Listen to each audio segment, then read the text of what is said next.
Hello, हाय दोस्तों। मेरे channel में आप सभी का स्वागत है। मैंने आज तक आप लोगों को अपना इंट्रोडक्शन नहीं दिया है और आज मैं आप सभी को अपना इंट्रोडक्शन देती हूँ। मेरा नाम अनीता है, अनीता कश्यप। और मेरे हस्बैंड का नाम तो आपको पता ही होगा, लेते नहीं हैं। तो तनु, अब तुम्हारे पापा का नाम क्या है बताओ? राकेश कुमार। ये देखिए, ये मेरे बेटे ने नाम बता दिया है। और मेरे 3 बच्चे हैं, जो कि एक है लड़की है मेरी 16 साल की, लड़का है 15 साल का, और छोटा बेटा ये मेरा है 8 साल का। और ये मेरी छोटी सी बिजली की दुकान है, इसके बारे में तो मैंने आपको बताया है।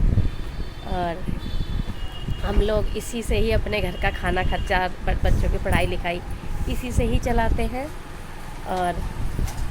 और थोड़ा समय मिलता है तो आपके लिए हम वीडियो डाल देते हैं, वीडियो अपलोड कर देते हैं। और जो मेरी फैमिली है, जो कि मेरे माँ बाप, मम्मी पापा, मैं, हम 4 बहन भाई, इसमें से मेरी एक सिस्टर में, हम 2 ही बहनें हैं और 2 भाई। मेरी एक सिस्टर नहीं है, वो जो कि मेरे से छोटी थी थोड़े दिन पहले, अभी 2-3 साल पहले वो थोड़ा एक्सपायर हो गई थी। मैं आपसे क्या बोलूँ। तो मेरी बहुत ही प्यारी और छोटी बहन अच्छी थी।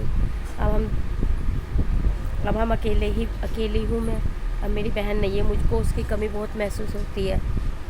क्योंकि देखो, आप सारे रिश्ते मिल जाते हैं, लेकिन एक बहन का रिश्ता जो होता है वो सबसे अनमोल होता है। बहन से हम जो बात कह देते हैं वो हम किसी से नहीं कह सकते। वो एक दूसरे के मन की कह देते हैं, आपस में सुलट लेते, जैसे भी है। वो मुझे बताती, मैं उसे बताती। आपस में अगर हमको कोई टेंशन है, स्ट्रेस है, तो बहन हमारी हमको समझाती और हम उसे समझाते। मेरी कोई सिस्टर नहीं है। चाचा ताऊ में तो बहुत है, लेकिन अपनी जो सगी सिस्टर होती है, थोड़ी उनकी अलग ही बात होती है। तो मेरे को अपनी बहन की कमी बहुत महसूस होती है।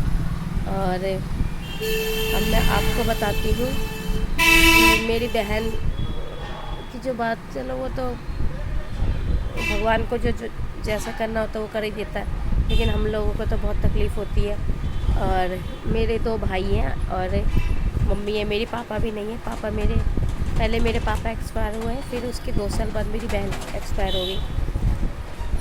और अब ये मेरे परिवार, यानी मायके की फैमिली है। और अब ये मेरे ससुराल की फैमिली में मेरे 3 मतलब मेरे जो हस्बैंड है वो 3 भाई हैं और 2 बहनें हैं।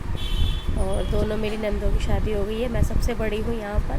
और 2 मेरे देवर हैं, जो कि मेरा एक देवर है वो थोड़ा बोलता भी नहीं है, सुनता भी नहीं है, छोटा देवर है उसके। लेकिन 3 बच्चे हैं, उसकी भी शादी हो गई है, अच्छी लाइफ अच्छी है उसकी।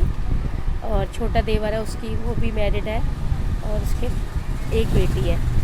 चलो, ये तो हमारा इंट्रोडक्शन हो गया। और अब हम बताते हैं, हम ज़्यादा पढ़े लिखे नहीं हैं, खाली मात्र 10वीं पढ़े हुए हैं, दिल्ली से ही, CBSE बोर्ड से। और 18 साल तो मेरी शादी को ही हो गए हैं। तो आई होप आप लोग समझ गए होंगे कि हम कैसे पहले के कैसे रहते थे। अब तो वो टाइम ही नहीं है। पहले हम बाहर खेलते थे, कुछ बहुत अच्छा लगता था। और वो टाइम ही नहीं है जो कि किसी के साथ, एक दूसरे के साथ हम लोग स्पेंड कर सकें, एक दूसरे का दुख जान सकें। पड़ोसियों में भी ऐसा नहीं है, क्योंकि अगर दूसरे के घर में कुछ चीज़ आ जाती है तो आप लोगों को पता ही है, पड़ोसियों को क्या होता है, क्या बोलते हैं सर, ज्वेलस फील हो जाता है। अरे देखो उनके घर तो, मुँह से तो बोलेंगे लेकिन अंदर से क्या होगा, जलन फील होगा है। लेकिन हमारी ऐसी आदत नहीं है। हम तो सबको देख के, मैं तो कहती हूँ सबको खुश रहना चाहिए। कोई आगे बढ़ रहा है तो उसे बढ़ने देना चाहिए। कभी उसकी तरक्की में कभी भी कोई कम वो नहीं करनी चाहिए उसको, बल्कि प्रोत्साहन देना चाहिए कि नहीं, तुमको ऐसा करना चाहिए, तुम हिम्मत करो। हिम्मत खुदा तो मदद खुदा, यानी हम हिम्मत करेंगे तो भगवान भी हमारी, ईश्वर भी हमारी मदद करेगा है। और हम तो भाई बहुत मिडिल क्लास फैमिली से हैं, जो आपको दिख ही रहा होगा कि मैं कैसी मिडिल क्लास फैमिली से हूँ। और जीवन में संघर्ष तो मेरी किस्मत में ही लिखा है। अब जैसे कि यूट्यूब पे वीडियो डालती हूँ, अपलोड करती हूँ, कोई वो ही नहीं मिलता। बड़ी मेहनत से तो थोड़ा समय निकाल के वीडियो बनाती हूँ और उसका कोई रिस्पॉन्स ही नहीं होता, कोई जवाब भी नहीं आता, ना कोई कमेंट आती है, और ना ही लाइक शेयर कमेंट और ये जी क्या बोलते हैं सब्सक्राइब भी नहीं आते। इसलिए आप लोग थोड़ा आशीर्वाद दीजिए मुझे और सब्सक्राइब कीजिए। आज के व्लॉग में इतना ही कहना चाहूँगी। धन्यवाद। अगर कोई गलती हो तो माफ़ कीजिएगा। नमस्कार, धन्यवाद।